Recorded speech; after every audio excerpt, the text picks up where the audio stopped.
አድማጮቻችን አሁን የአንድ ጥያቄ ያለኝ ሰዓታችን ላይ ደርሰናል። ለጥያቄዎቻችሁ ምላሽ ለመስጠት የስነ ልቦና ባለሙያዋ ዶክተር ሰብለ ኃይሉ አብራናለች። ለዛሬ የተመረጠው ተረኛው ጥያቄ ደግሞ የሚከተለው ነው።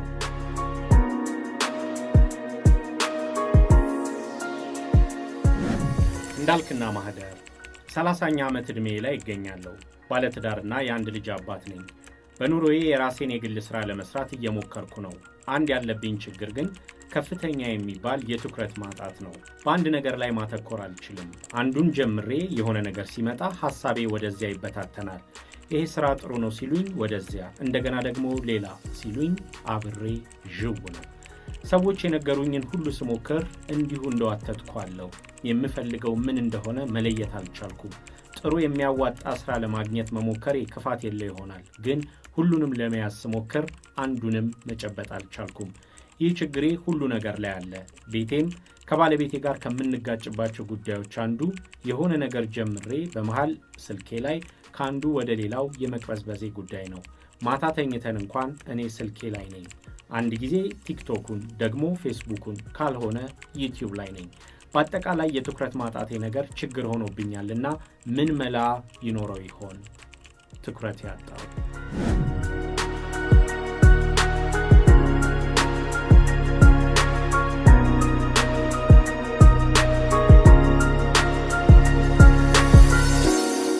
አመሰግናለሁ እንዳልክና ማህደር። ትኩረት ያጣኸው ወንድሜ እንደገለጽከው በአንድ ነገር ላይ ማተኮር ባለመቻልህ የሐሳብ መበታተን፣ የሥራ ጀምሮ ማቆም፣ በሰው ሪኮሜንዴሽን የተለያየ ቦታ በመንፈስህ ደግሞ የራስህን ለይተህ ማወቅ አለመቻልህንና እንዳውም ሁሉንም ስታሳድድ አንዱ መጨበት እንዳቃተህ ነው የነገርከን። ይሄ በስራ ላይ ብቻ ሳይሆን ደግሞ ከባለቤትህ ጋር ባለው ግንኙነትም ደግሞ ግጭትን እንዳታረፈብህ ነግረህናል። የራስህ የማህበራዊ ሚዲያ አጠቃቀምህም ደግሞ ይሄ ትኩረት የማጣት የሚለውን ነገር የሚያንጸባርቅ እንደሆነ ነው ያጫወትከን።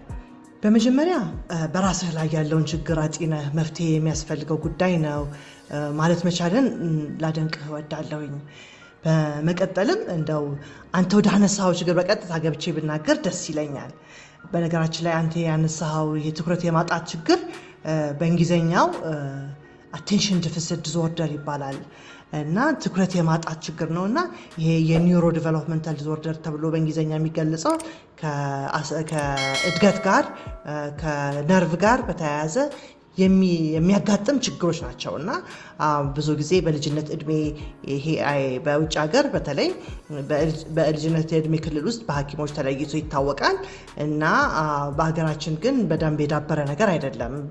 እንደ ቀሽቃዣ ተብለው ይፈረጅባቸዋል እና የእድገት የተፈጥሮ እድገት ችግር ነው የትኩረት ችግር ነው ተብሎ አይፈረጅም፣ አይሰየምም።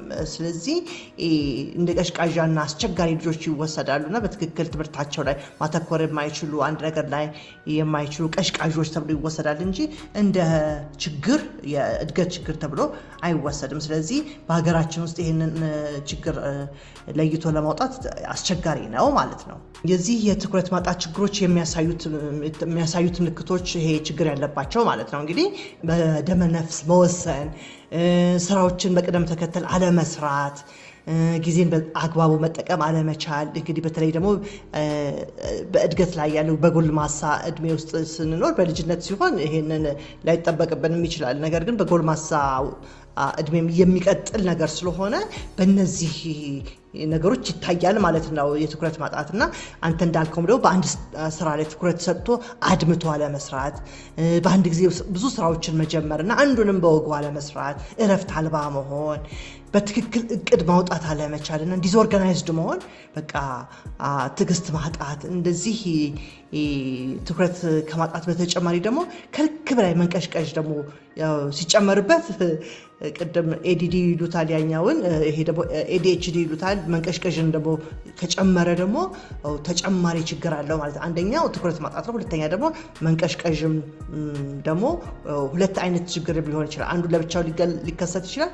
ያንተ እንግዲህ የመንቀሽቀሹ ይኑር አይኑር አልነገርከኝም፣ ስለዚህ እንዲህ ነው ለማለትም አልችልም። ግን አንተ የገለጽከው ግን በአብዛኛው ትኩረት የማጣት አቴንሽን ዲፊሲት የሚለው ነው ማለት ነው መዛባቱን የሚያሳየን ማለት ነው። እንግዲህ ወደ መፍትሄው ስንመጣ ለልጆች የመድኃኒት አቅርቦት አለ። በተለይ እንዳልኩ ወደ ውጭ ሀገር ላይ ለኤዲኤችዲ ወይም ለአቴንሽን ዲፊሲት መድኃኒት ሐኪሞች ያዛሉ። ያንን መድኃኒት ሲጠቀሙ የበለጠ ትኩረት የማጣት ችግራቸውን ይቀርፍላቸዋል። ግን ትኩረት የማጣት ችግራቸው ቢቀርፍላቸውም ግን ስራ ለነገ የማሳደር የመርሳት ነገር ግን ይህን አይቀርፈውም በአብዛኛው። ለአዋቂዎች ግን ብዙ የመድኃኒት አገልግሎት የለም እና ብዙ አይመከርም፣ አይሰጥም። ግን በሀገራችን ደግሞ ስናየው ይሄ በነገራችን ላይ ለልጆችም እንኳን መድኃኒቱ የለም እዚህ ሀገር። እኔ ከዚህ በፊት እንደዚህ ገጥሞኝ አንድ ሰዎች ልኬ ይሄን መድኃኒት ውጭ ሀገር ይጠቀማሉ እዚህ ሀገር ሳለ ወይ ብዬ ሐኪሞችም የሚያዙት እንዳልሆነ ነው የተረዳሁት። እንግዲህ አንተ አሁን 30ኛ ዓመት እድሜ ላይ ነው የደረስኩት ስላልከኝ እንግዲህ ወደ ጎልማሳ እድሜ ውስጥ ያለ ሰው ነህ። ስለዚህ አብዛኛው በምንድን ነው ይሄንን መጀመሪያ ይሄ ችግር ነው ብሎ ማመን ነው መቀበል ነው። ከዛ በኋላ ደግሞ ይሄንን ማኔጅ እያደረጉ መኖር ነው። በቃ እያስተዳደሩ መኖር ነው ያለብን እንጂ የምትገላገለው ነገር አይደለም። ስለዚህ የሰውነት እንቅስቃሴ ለምሳሌ በየቀኑ ለ30 ደቂቃ የሰውነት እንቅስቃሴ ማድረግ ፎከስ እንድታደርግ ትኩረት እንድትስብ ያደርግሃል። የምትወደው ነገር መርጠህ ለረጅም ጊዜ ያንን ማድረግ ራስህ ዲሲፕሊን ለማድረግ እንድትችል ይረዳሃል። ይሄኛውም እንግዲህ ዲሲፕሊን ራስን ለማስለመድ ነው አይደለ? በአንድ ነገር ላይ ትኩረት ሰጥቶ ለመቆየት መውደድ ያስፈልጋል። ያንን ነገር በቃ ፈልገህ እንድታደርገው የሚያደርግ ነገር ማድረግ ያስፈልጋል ማለት ነው። ሌላው እንቅልፍ ማሻሻል፣ እንደው ስሊፕ ሃይጂን ብለው የሚሉትን በተወሰነ ሰዓት መተኛት፣ በተወሰነ ሰዓት መነሳት፣ ራስን ከስክሪን ማራቅ። አንተ አሁን አንዴ ዩቲዩብን፣ አንዴ ፌስቡክን፣ አንዴ ምኑን ሳይ እሱንም እየዘለኩ እያየሁ ነው ብለህናል። ያ በነገራችን ላይ ማታ ሲሆን ደግሞ ከ1 ሰዓት ከ2 ሰዓት በፊት አስቀድመህ ካላቆምከው በስተቀር እንቅልፍህን ይነሳሃል።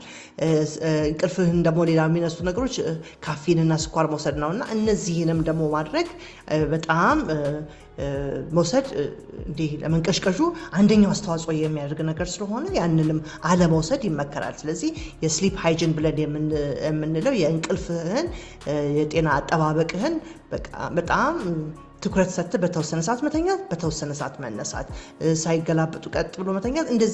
እነዚህ ነገሮችን ራስን ማስለመድ በቃ ለራስ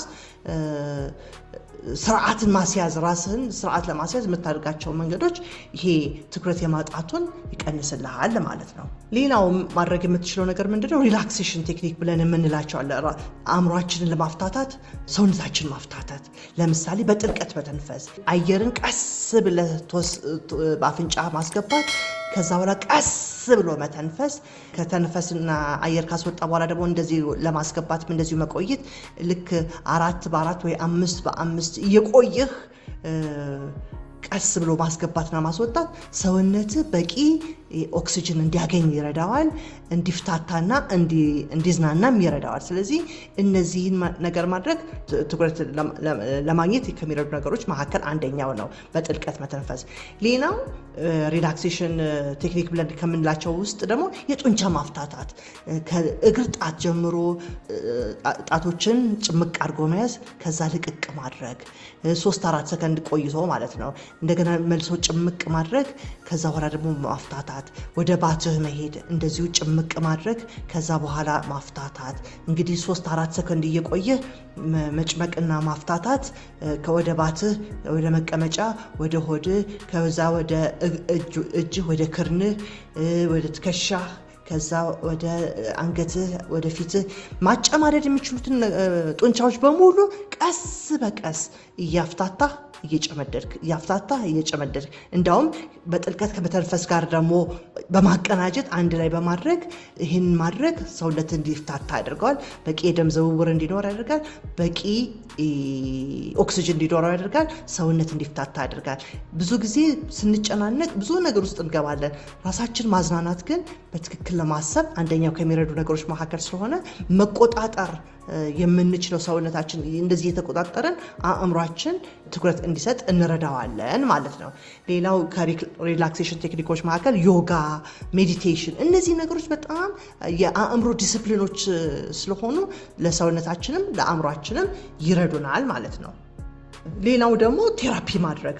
ቴራፒ እንግዲህ የስነ ልቦና ባለሙያ ጋር ሄዶ ማድረግ ይጠቅማል። አየህ ቅድም እንዳልከው ብዙ ስራዎችን ጀምሬ አሁን ደግሞ ግንኙነት ላይ እያልክ ነው አይደለ? እነዚህ ሁሉ የትምህርት የግንኙነት እነዚህ ነገሮች በትክክል ስኬት ውስጥ ካልገባን ለራሳችን የምንሰጠው ግምት ዝቅ እያለ ይመጣል ማለት ነው። ስለዚህ በራሳችን መተማመን እንድናጣም ስለሚያደርገን ሳይኮቴራፒስት ጋር ብትሄድ ለራስህ የሚኖርህን ግምትም ደግሞ እንደዚሁ በውድቀቶች ላይ ተመስርተህ ራስህን እንዳትፈርጅ ይረዱሃል እና ያንን ማድረግ ሊያስፈልግህ ይችላል ብዬ አስባለሁ።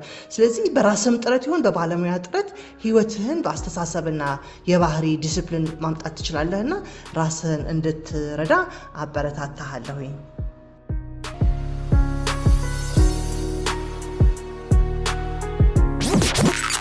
እንዳልክና ማህደር በሸገር